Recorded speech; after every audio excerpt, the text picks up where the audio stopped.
은혜라는 제목으로 하나님 말씀 선포하시겠습니다.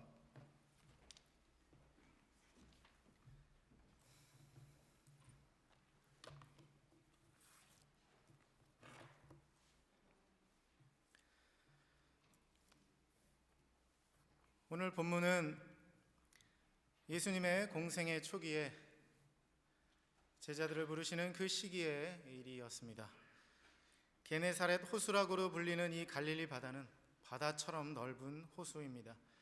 헐몬산의 풍부한 만년설로부터 흘러온 깨끗하고 풍성한 물을 보유하고 있습니다. 그 물이 흘러넘쳐 요단강을 통해 이스라엘 땅에 그리고 또 요르단 땅까지 흘러가 이스라엘의 생명을 유지하게 하는 생명의 중심지와 같습니다. 얼마 전 우리 성도님들이 성지순례를 다녀오셨습니다. 어디가 가장 좋았습니까? 제가 박 목사님께도 여쭤봤는데 갈릴리 호수가 가장 좋았다 이렇게 얘기를 하시는데, 여러분도 아마 그런 마음을 가지실 것 같아요. 그곳은 잔잔한 호수의 경치 위에 또 새들도 깃들고 멀리 언덕배기로 지는 그 석양이 너무 아름답습니다. 아침에 호수 위에 피어오르는 물 한 개도 얼마나 아름다운지 모릅니다. 제가 가봤기 때문에 알아요. 저도 예전에 학교 다닐 때 한번 가봤는데 너무 좋더라고요. 뭐 다른 휴양지 뭐 그런 거 저리 가라, 그냥 그 자체 마치 예수님과 함께 있는 것 같은 느낌으로 너무 좋았던, 막 치유가 되는 것 같은 그런 곳이었습니다. 특별히 성지를 돌면서 피곤한 몸을 이끌고 또 그곳에서 또 이렇게 쉼을 얻을 때 참 너무나 평안함을 경험하셨을 것입니다. 그런데 성경에서 갈릴리 바다의 이미지는 우리 성지 순례자들이 경험한 것과는 조금 다릅니다. 아니, 많이 다르다고 해야 할까요? 원래 갈릴리 호수는 북쪽 골란 고원 지대와 호수의 저지대 사이 1200m의 급격한 표고차가 있습니다. 그래서 갑작스러운 바람과 심한 폭풍이 자주 일어납니다. 때로 2m에 이르는 폭풍이 몰아치는 경우도 있다고 하는데요.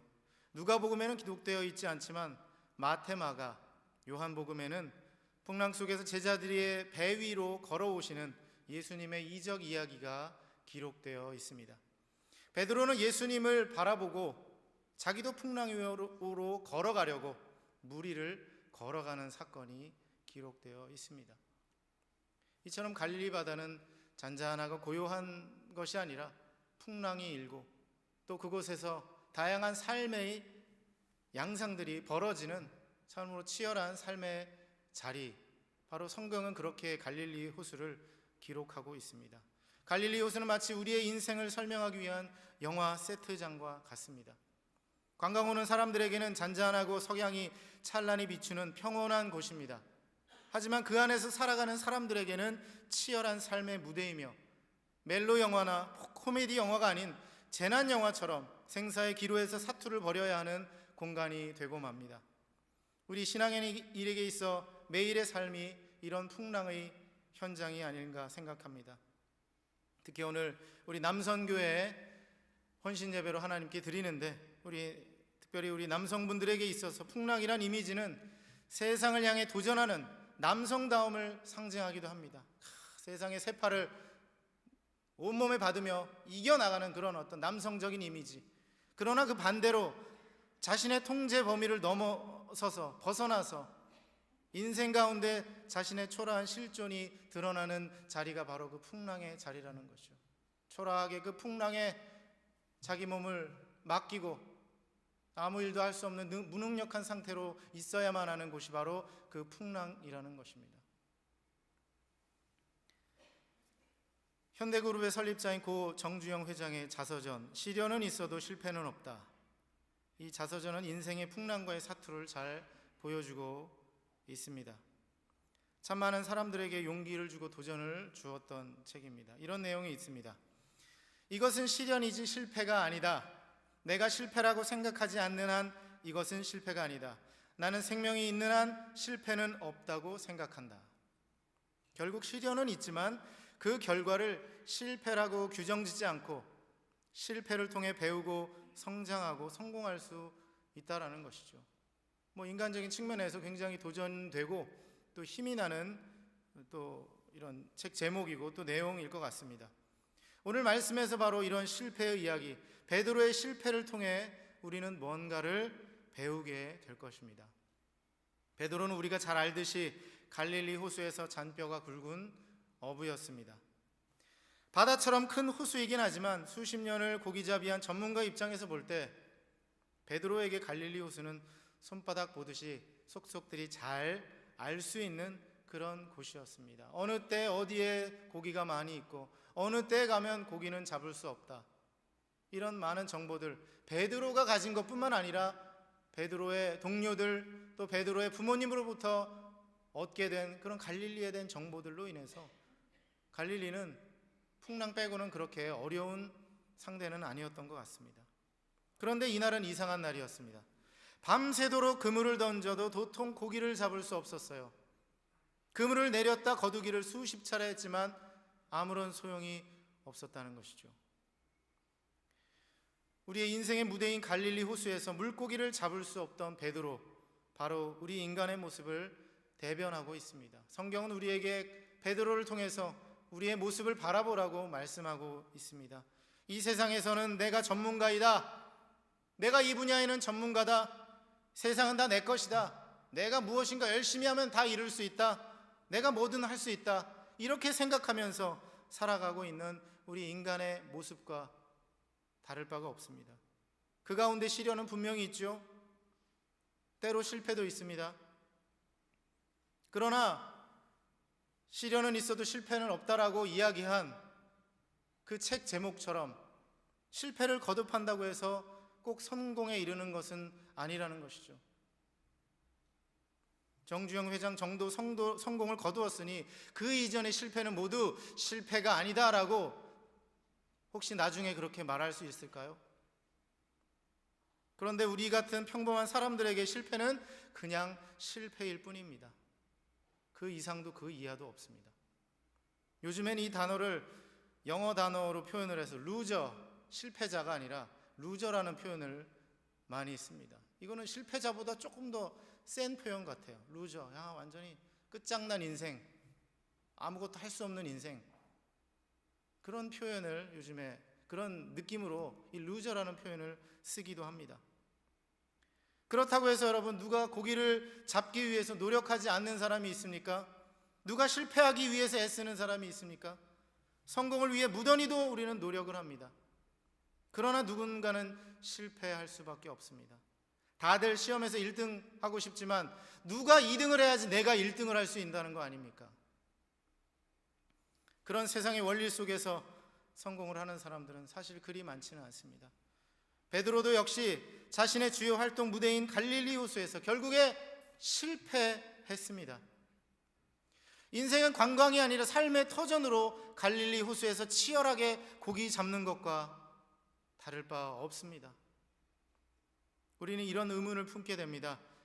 하루 고기 못 잡은 것이 뭐 그리 대단한 일인가? 그것을 꼭 실패라고 말해야 하는가? 그러나 여러분이 계속된 실패에 좌절해 본 경험이 있으시다면 이 실패는 여느 실패와는 다르다고 느끼실 것입니다. 이 한 번의 실패가 누군가에게는 계속되는 실패의 첫 시작일 수도 있고, 누군가에게는 이 한 번의 실패가 이제는 마지막 실패가 되면 좋겠다라는 생각으로 애절하게 그 실패를 담담하게 받아들이는 사람이 있을 거라는 것이죠. 이런 실패의 사람들은 어떻게 반응을 합니까? 성경에서 실패를 경험한 많은 인물 중에 모세를 떠올려 봅니다. 애굽의 왕자로 살아가던 중 자신의 동족인 히브리 사람들을 돕기 위하여 사람을 죽였습니다.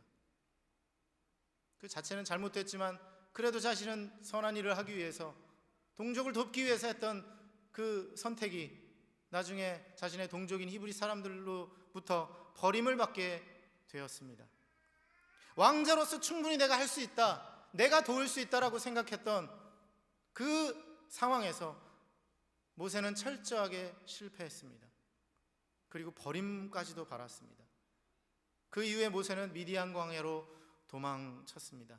실패는 이처럼 그 삶의 현장에서 도망치고 싶게 만들지요.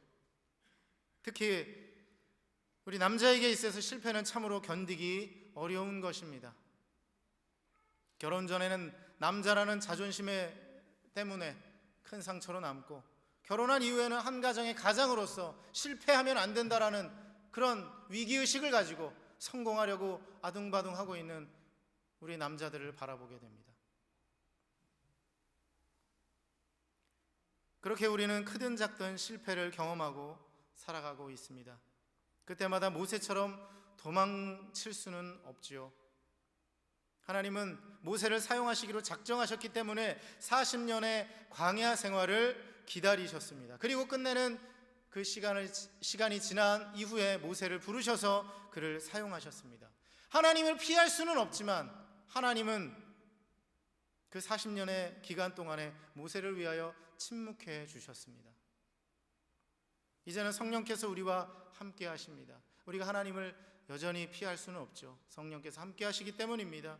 때로 실패의 아픔 때문에 광야로 도망치고 싶은 마음이 들더라도 성령께서 함께 하심을 경험한다면 우리는 그 실패를 딛고 일어설 수 있을 것입니다. 할렐루야. 이때 예수님은 베드로에게 이렇게 조언하셨습니다. 깊은 데로 가서 그물을 내려 고기를 잡으라. 남자에게 있어서 이 삶의 영역이나 전문 분야를 침범하는 것은 굉장한 도전입니다. 이 조언은 어부로서 그리고 남자로서 베드로에게는 커다란 충격이었을 것입니다. 만약 베드로에게 실패가 없었다면 말입니다. 베드로는 이 조언을 받아들이게 됩니다. 이것이 베드로의 순종일까요? 그 순종은 베드로가 믿음이 좋아서 순종한 것일까요? 제가 살펴본 바에 의하면 꼭 그렇다고는 볼 수 없을 것 같습니다. 베드로는 예수님을 어느 정도 알고 있었습니다. 이 당시가 이제 제자들을 막 한 사람 한 사람씩 부르려고 하는 그 즈음인데, 이 4장의 말씀을 보면 예수님께서 베드로의 장모를 고치신 이적이 기록되어 있습니다. 거의 죽어가고 있는 베드로의 장모에게 가서 그 장모를 고쳐주셨습니다. 베드로는 이 이적을 경험했지만 영혼의 변화를 일으킬 만한 영적 깨달음은 없었던 것 같습니다. 왜냐하면 성경에는 그 이후에 베드로가 어떻게 했다라는 기록은 없기 때문이죠. 다만 베드로는 자신의 장모를 고쳐준 뭔가 특별한 선생으로 생각하고 있었던 것 같습니다. 그러니 베드로가 밤새도록 그물을 던졌지만 고기를 잡지 못하고 돌아와서 그물을 손질하고 있는 그 아침에 예수님께서 나타나셔서 말씀을 전하시고 무리들에게 말씀을 전하시고 베드로에게 이렇게 말씀하셨죠. 깊은 데로 가서 그물을 던져 고기를 잡으라. 이렇게 말씀하셨을 때 저는 이런 생각을 해봅니다. 겨우 그것을 들을 정도의 신뢰함이 있지 않았을까, 그런 생각을 해봅니다. 장모의 병도 고쳐주셨는데 혹시나 한번 들어볼까? 한번 해보자. 밤새도록 내가 힘이 들었지만 한번 해보자. 베드로의 순종은 철저한 실패 이후에 어쩔 수 없이 선택한 것이라고 생각해 볼 수 있습니다. 이것이 너무 베드로의 순종을 너무 폄하한 것이라고 한다면 최소한 이것은 예수님에 대한 철저한 믿음으로 행한, 철저한 순종으로 행한 것은 아니었음은 우리는 정황상 잘 살펴볼 수가 있습니다. 하나님은 우리에게 철저한 실패를 경험하게 하셔서 배우게 하십니다. 완전히 힘을 빼주시고 그 위에 힘을 더해 주십니다. 컵을 거꾸로 들고 물을 따르면 그 안에 물이 들어가지 않습니다. 완전히 비워진 컵에 하나님은 풍성한 은혜를 채워주시게 되는 겁니다. 모세가 광야에서 40년 동안 했던 일은 힘을 빼는 훈련이었습니다. 철저하게 자신의 힘을 다 빼고 뺐을 때 하나님께서 모세야 부르시고 내가 너를 선택하였다. 이스라엘을 이끌어 광야로 나가서 나를 예배해라.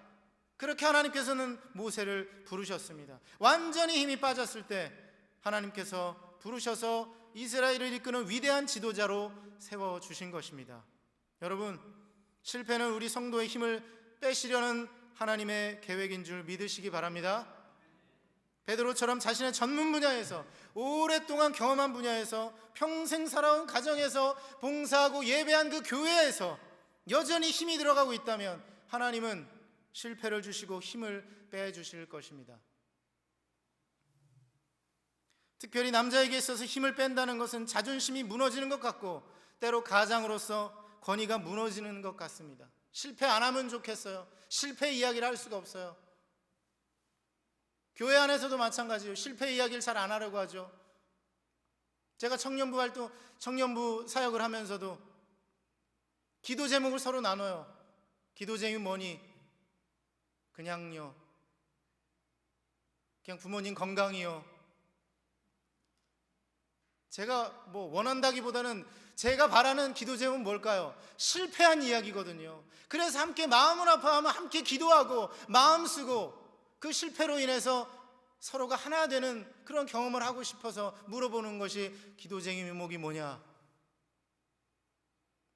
그런데 이번 주에 시험 잘 보게 해주세요, 합격하기, 그냥 별것 아니에요. 사실은 물론 그 내면에는 그것도 굉장히 중요한 것일 수 있겠죠. 근데 어떨 때는 너무 피상적인 이야기들이 우리 가운데 있다는 거죠. 실패 이야기들 우리 가운데 사실 많아질 때마다 우리의 관계들은 더 깊어지고 사랑의 끈으로 더 간절해질 것입니다. 우리의 기도도 더 간절해지고요. 아직도 힘을 주고 계신 분이 계십니까? 사실 남자에게 있어서 어려운 일이지만 실패를 한 것을 인정할 수 있어야 합니다. 그리고 실패한 것도 부끄러운 일인데 내 힘을 다 빼야 한다니, 실패하면서도 아직도 힘을 주고 있습니다. 실패했을 때는 힘을 다 빼야 되겠습니다. 그때 하나님께서 채워주시죠. 우리 남자분들 힘을 빼고 실패하셨을 때 우리 옆에서 좀 도와주시기 바랍니다. 남자의 실패를 존중해주고 소중히 여겨주는 것, 그것이 여자의 역할이라 능력이라고 저는 생각합니다. 그것이 완전한 순종은 아니었을지라도 베드로는 이렇게 말하며 순종하게 됩니다. 사실 이 말을 하면서 좀 힘을 빼야 될 것 같아요. 선생님, 우리가 밤이 새도록 애를 썼는데 잡지 못했어요. 그러나 선생님의 말씀에 따라 그물을 내려보게요. 아마 이렇게 얘기했겠죠.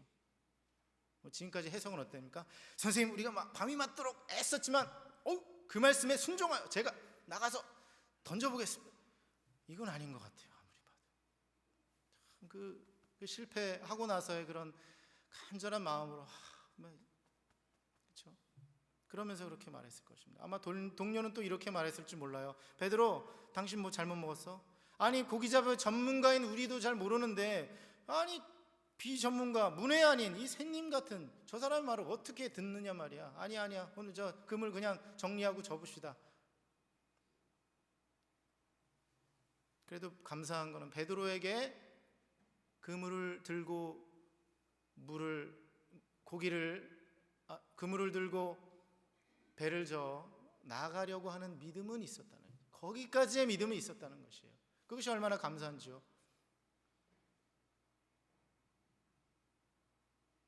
우리가 교회에 왔지만 우리가 어마어마한 믿음을 가지고 여기 와 있습니까?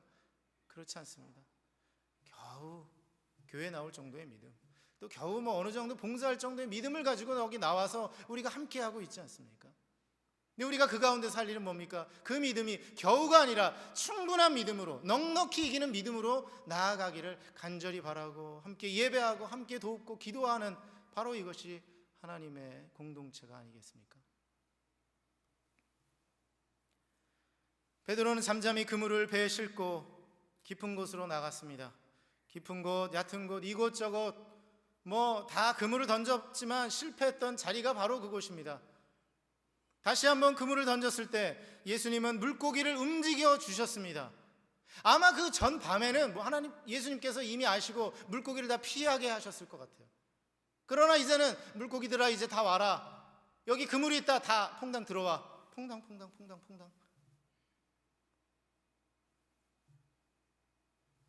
그렇게 물고기들을 움직이시고 그물로 들어가게 하셨습니다. 할렐루야. 이 기적의 중심은 베드로의 순종에 있는 것이 아니라 물고기와 온 세상을 움직이고 실패를 통하여 순종하게 만드시는 하나님이신 예수 그리스도의 놀라운 그 능력이라는 것을 우리는 믿어야 할 것입니다. 우리는 베드로의 장모가 죽어가는 상황에서 예수님이 그것을 살리신 것이 어쩌면 더 큰 기적이라고 생각할 수도 있습니다. 그러나 베드로에게는 그물이 찢어질 정도로 많은 물고기를 잡은 것이 죽어가는 누군가가 다시 살아난 것보다 더 큰 충격이었어요. 저는 이것이 충분히 이해가 돼요. 왜요? 베드로에게 물고기 잡는 것은 다른 어떤 것보다도 중요한 것이었기 때문에, 참 죄송한 얘기지만 어쩌면은 장모가 죽을 뻔하다 살아난 것보다도 더 큰 일이었다는 거죠. 그 일이 일어났기 때문에 그는 엄청난 충격을 받았습니다. 자신이 가장 신뢰하고 가장 자신 있는 분야에서 실패를 경험했는데 그 실패의 자리를 성공의 자리로 바꾸어준 분을 만났기 때문입니다. 자신이 성공한 자리에서 만나는 예수님보다 실패의 자리에서 만나는 예수님은 인간에게 있어서 더 큰 충격과 거룩함을 경험하게 됩니다. 단순하게 성공을 주셔서의 충격이 아니라 어떤 신적인 거룩함의 경험이라는 것이죠.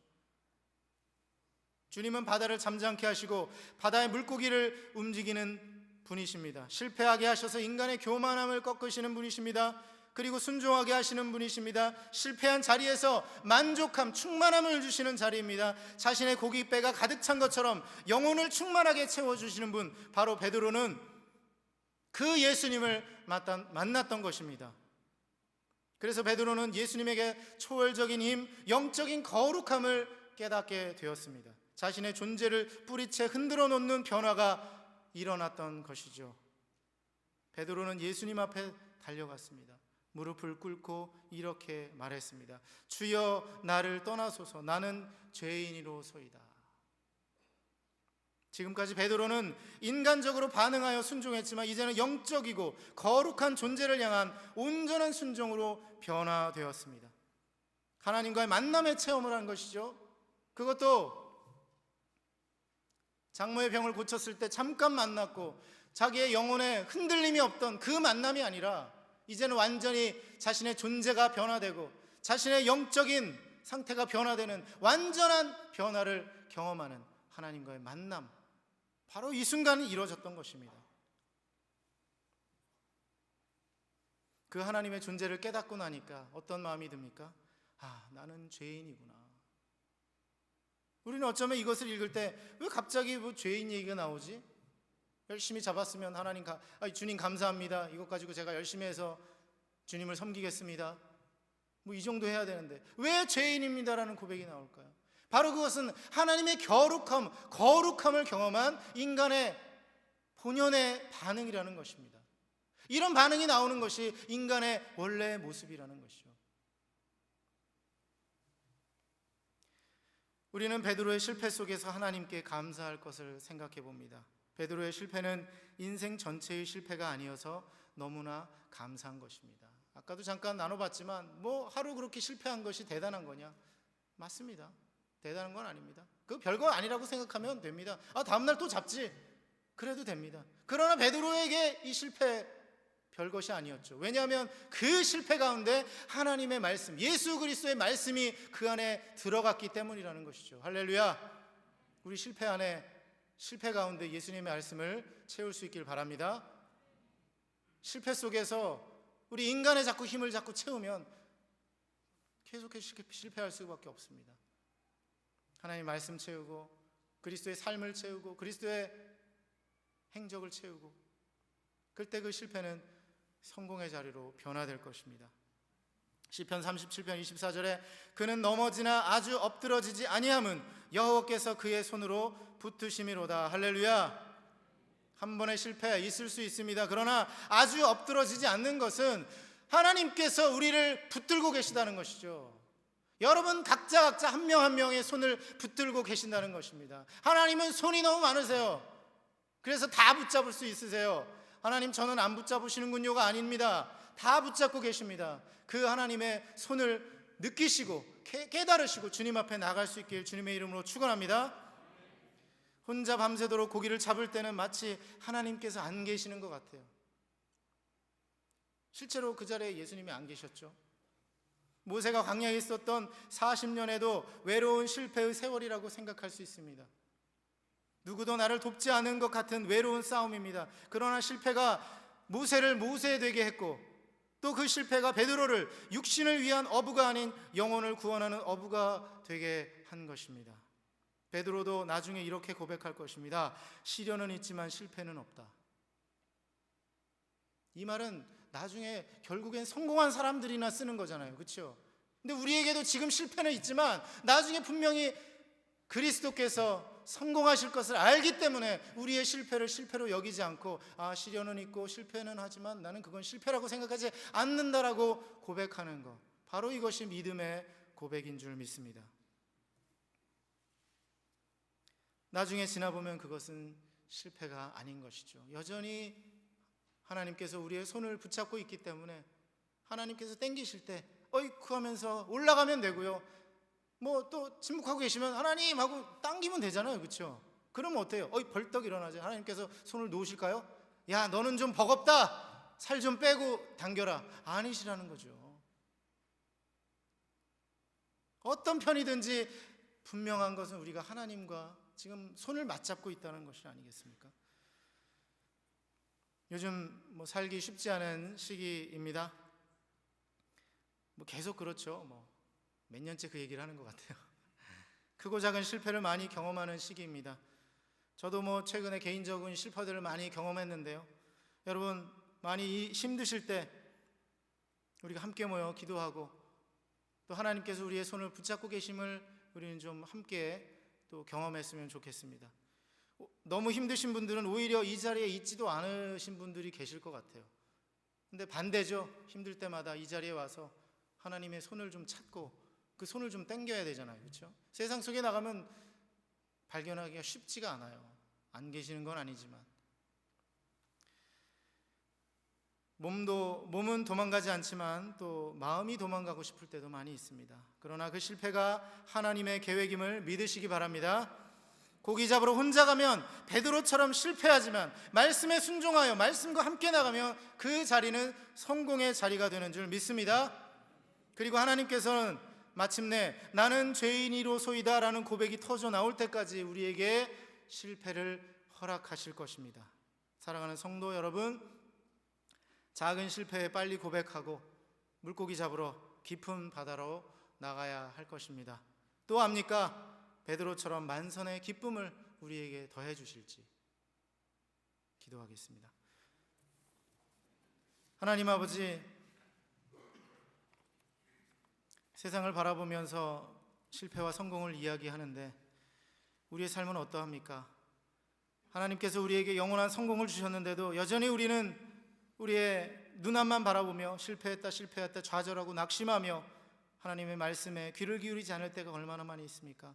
베드로처럼 작은 믿음이지만 주님의 말씀에 의지하여 바다로 나가 그물을 내리는 작은 믿음을 허락하여 주시옵소서. 그래서 그것을 통해 그 배가 가득 차며 그 삶이 하나님의 말씀으로 풍성해지며 하나님의 복으로 풍성해지는 우리 모두가 될 수 있도록 주님 인도 역사하여 주시옵소서. 하나님, 어려운 시기입니다. 우리 모두에게 힘을 주시고 또 우리 서로 간에 우리 교회 공동체 안에서 사랑의 격려와 사랑의 나눔이 있는 우리 교회 될 수 있도록 은혜 베풀어 주시옵소서. 감사드리며 예수님의 이름으로 기도하옵나이다. 아멘.